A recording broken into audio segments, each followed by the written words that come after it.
Good evening, ladies and gentlemen. It is your pal on wheels, Corey Hot Wheels, coming at you with another episode of Wrestling with Wheels. Gotta get my Google Docs app. I got an iPhone now. I'm back on Team iPhone after being on Team Android for a while. Happy to be back on Team iPhone. So, the first thing we're going to get into is we are going to get into the results from the Hard to Kill pay-per-view. I did not watch it because I don't have the pay-per-view tier thing of TNA Plus. So I'll just read you the matches, and we'll go over like how long they lasted, but I do have that Nick Nemeth, formerly known as Dolph Ziggler, AJ Francis, formerly known as Top Dollar, and Ash by Elegance, formerly known as Dana Brooke, have all signed with TNA. They all made their appearance at Hard to Kill. I don't know if Nemeth and Francis are actually signed to TNA, but I did hear that Ash was signed, which I honestly don't really like that name in my opinion. I mean, if they did like Ashley Elegance or just Ash Elegance, like I think that would be good, but Ash by Elegance, like that name just doesn't sit right with me. So anyway, nonetheless, now, these first three matches are from the pre-show, and the first match is Steve Maclin defeated Rich Swann by pinfall in a match that lasted 10 minutes and 22 seconds. The System, Brian Myers and Eddie Edwards, defeated Eric Young and Frankie Kazarian by pinfall, and that match lasted 8 minutes and 6 seconds.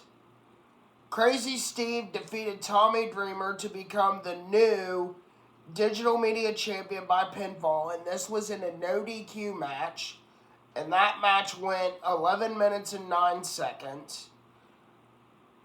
And then to kick off the show, Giselle Shaw defeated Alicia Edwards, Danny Luna, Jody Threat, Tasha Steelz, and Zaya Brookside.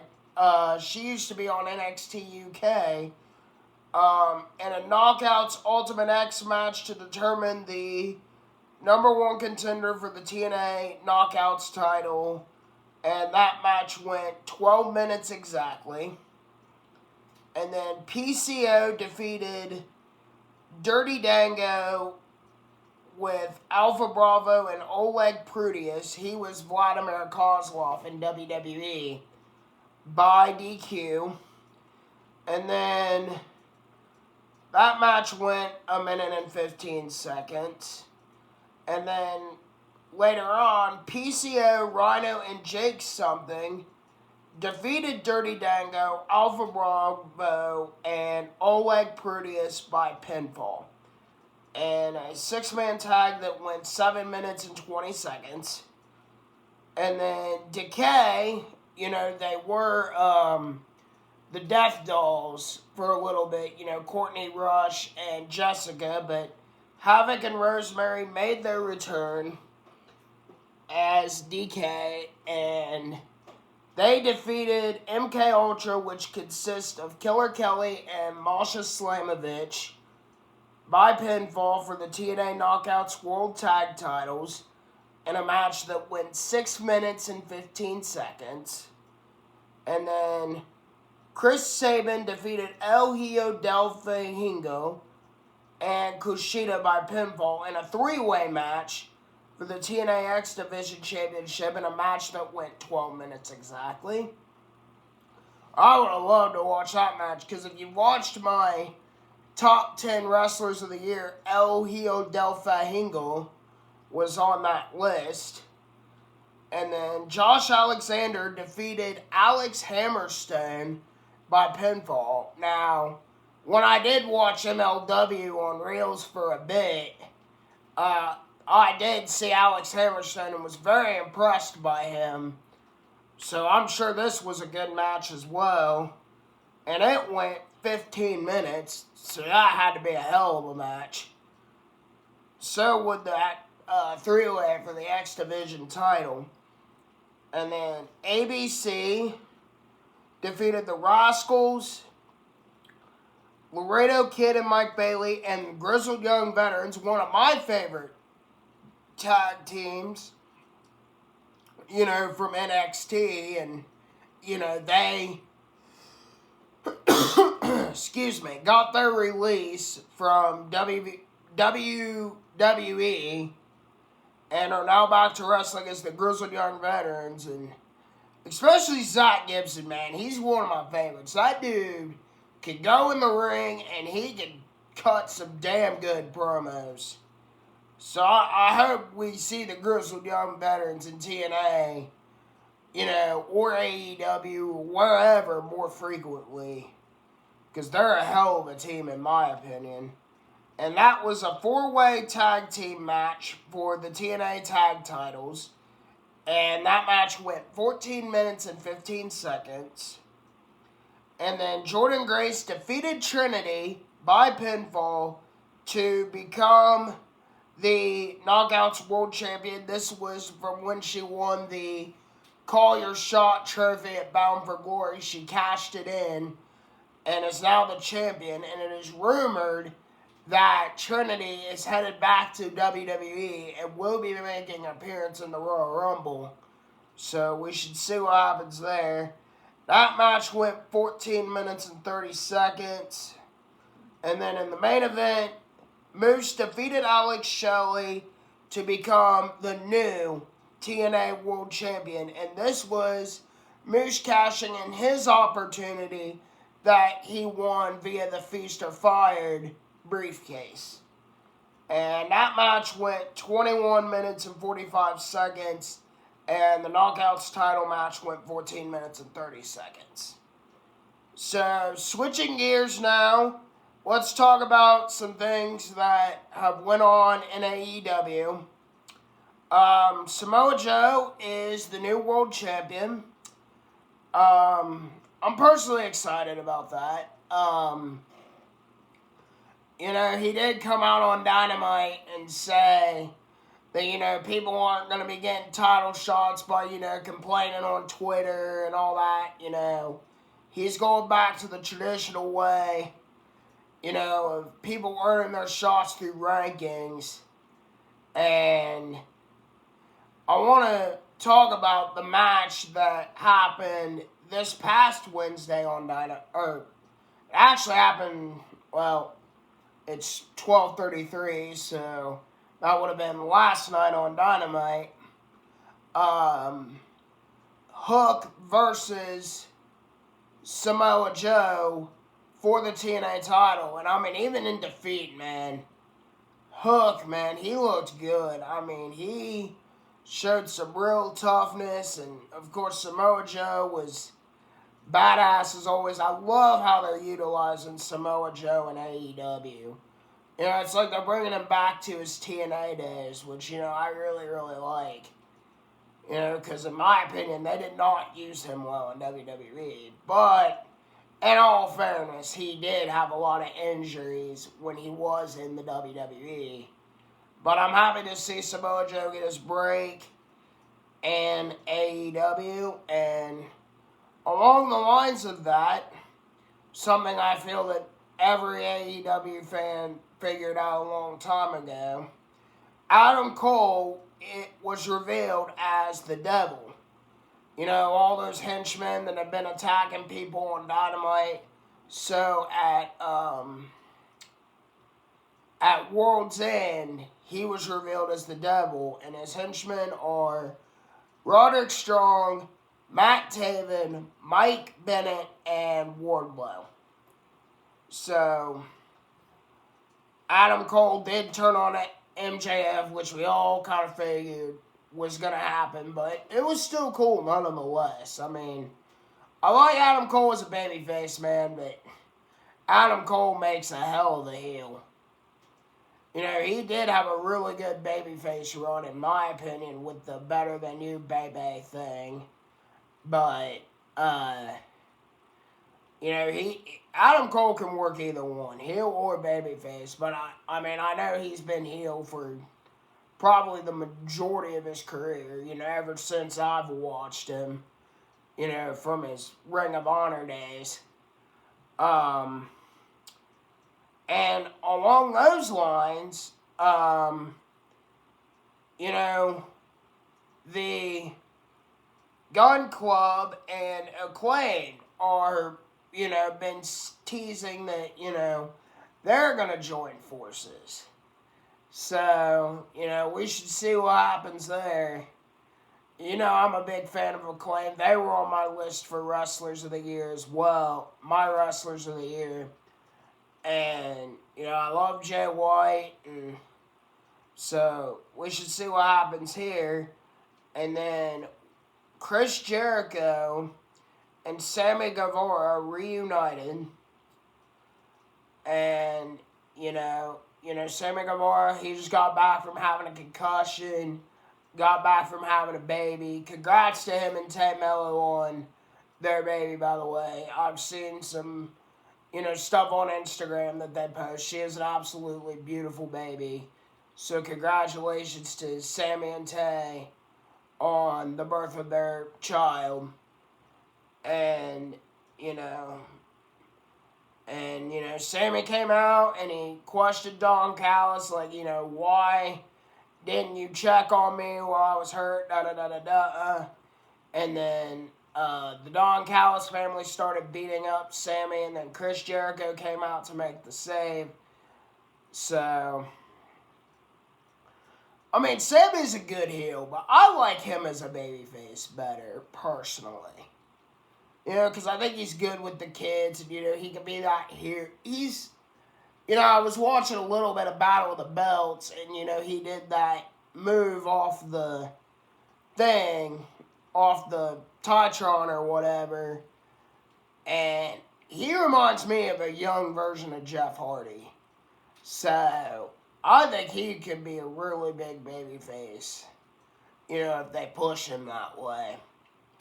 But, like, people on the internet have said he's had more turns than the Big Show has over the years. So, we should see what happens with that. The street fight on Battle of the Belts between Chris Jericho, Guevara, and Ricky Starks and Big Bill was absolutely incredible. It was a hell of a match. Really fun to watch. So, we should see what happens with Chris Jericho and Sammy Guevara going forward. You know, we had AEW Homecoming, you know, in Daly's place. You know, it was the tribute to the late, great Mr. Brody Lee. You know, there was some emotional matches. You know, Preston Vance, he teamed up with, oh, shoot. I forgot who he teamed up with, but his team got the win in the match.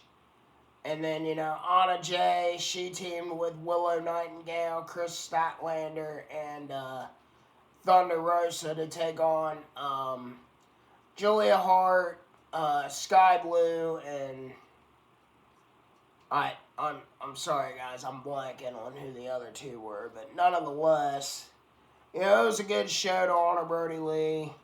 You know, they had -1 come out with the Dark Order. So yeah, it was a really good show to honor the life of Brody Lee.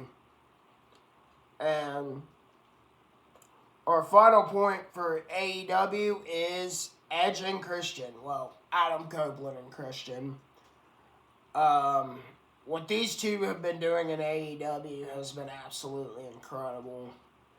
You know, I was surprised, like I said, to see Adam Copeland come to AEW, but this rivalry that they're doing, man, you know, especially now that Christian has, you know, Shayna Wayne, Nick Wayne, Kill Switch in his corner. Adam Copeland, he was TNT champion for a minute at World's End, and then Christian Cage made Kill Switch give up his TNT title shot to him that he won in a battle royal earlier in the evening, and after Kill Switch attacked Adam Copeland, Christian Cage once again became the TNT champion.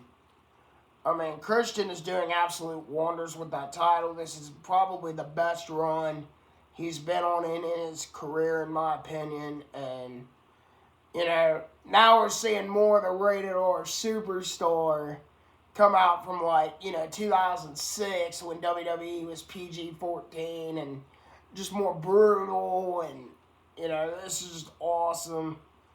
I've grown up an Edge fan for many, many years, so he was on my list of wrestlers of the year. So it's just incredible to see what these two guys are doing. Now, switching gears now to WWE, one of my favorite things going on right now, our first point, is R-Truth and the Judgment Day. Man, R-Truth, man, how could you not love him? I mean, he is just so entertaining, so charismatic. Just the way he mixes stuff up. It's just so funny. And, he just causes everyone to break character, man. The thing with him and Judgment Day going on right now is just, one of the most entertaining things I've seen. And it's so good, and especially with R-Truth thinking he's in Judgment Day, and then I haven't watched Raw yet, because I was watching the Monday Night Football game, and where my Eagles sadly got eliminated from the playoffs, just like my Cowboys and my Browns, but, yeah, nonetheless,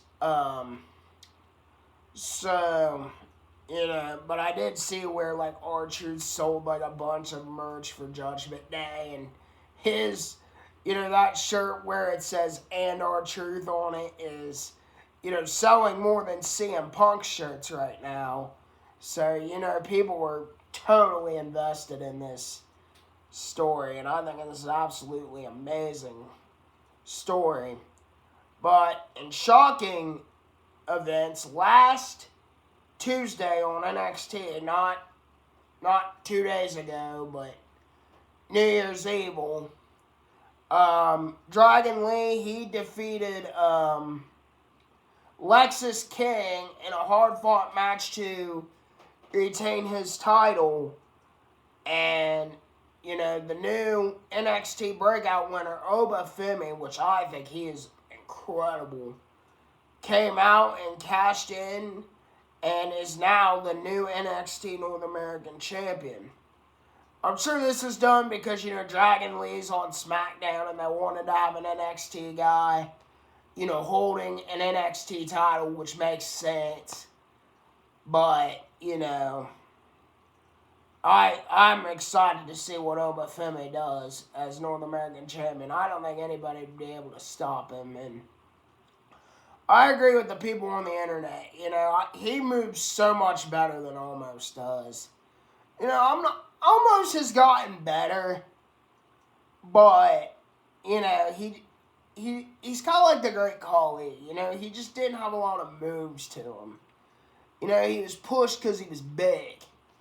But, Oba Femi, he's like Braun Strowman. He's got athleticism, speed, and moves. So, it makes it entertaining to watch him as a big guy. And another point with NXT is Roxanne Perez is showing more of an aggressive attitude. She faced Ariana Grace, which, if you didn't know, was the daughter of Santino Marella, in a match, and she won the match, but she refused to let go of the hold, so the referee reversed his decision. So Roxanne's been showing some heel tactics as of late. I don't know if she's going full on heel, but she's not that nice girl baby face anymore. And I'm really, really liking this new aggressive attitude with Roxanne Perez. And I seen where this past Tuesday on NXT, she did win a battle royal to become #1 contender to face Lyra Valkyria for the NXT Women's title. And in another news thing on NXT, I don't have it listed here, but I did see it on the internet that Cora Jade has sustained a torn ACL at a live event, which sucks because, she had just come back and was having hell of momentum. And, ACLs, like they said, man, can take like 6 to 9 months to recover. So I definitely wish Cora Jade the best in her recovery. And, hope she gets back soon and, gets her shot at the title, man. And speaking of title implications, let's talk about Carmelo Hayes and Trick Williams for a minute. Melo, he's been putting Trick Williams in these situations, man. And, you think eventually that, Melo's going to turn on Trick, because Ilya Dragunov, he got hurt in that match against Ridge Holland and wasn't cleared to defend his NXT title at New Year's Eve against Trick. But, Melo put up Trick's Iron Survivor spot against Grayson Waller, which, Trick was able to retain his spot. But you just see the seeds planted, man. But I don't know, though, because they've been showcasing Melo a lot on SmackDown. So I don't know if they're getting ready to move him up or not, which I think he's ready. Melo has just dominated NXT, and I think he is ready for a main roster run. So even if they don't do the story with Melo and Trick right now, even just having Melo part ways and, going up to the main roster, I think would be fine. And, letting Trick, get his shot at championship gold. And speaking of which, last point of today's episode is the Royal Rumble's looming. I think for the Women's Royal Rumble, I'm either going to give it to Bayley or Becky Lynch. And then for the men's, I'm either going to give it to CM Punk or Cody Rhodes. And then, I predict Roman's going to retain in the Fatal 4-Way. And then, I don't know who. I'm sure Logan Paul will probably retain against Kevin Owens. So I just wanted to, give some quick picks about that. But with that being said, ladies and gentlemen, that is going to conclude today's episode of Wrestling with Wheelz. I don't know if there will be an episode this weekend since, this episode's coming out so late. I will hopefully be going to an independent wrestling show. It's called XWE out of Nelsonville, Ohio. I will hopefully be going to that show this weekend. So if I'm there, then, I'll try to get the list of the different matches wrote down in my Google Docs app on my phone. And, maybe I can do a quick video talking about that. If I'm able to go, weather permitting. Even if the roads are fine, if my parking lot's like a slick sheet of ice, I'm not going anywhere, because that'd be dangerous, and, I don't want to fall while transferring into a vehicle, because that has happened with my parking lot at my apartment complex being a sheet of ice. So it'll just be weather depending and safety permitting, if I'm able to go to the card for XWE Friday evening. But anyway, guys, hopefully you enjoyed the video. Like, comment, and subscribe. Tell your friends. Let's get these sub numbers up. And as always, I appreciate the views. And I will talk with you guys in the next one.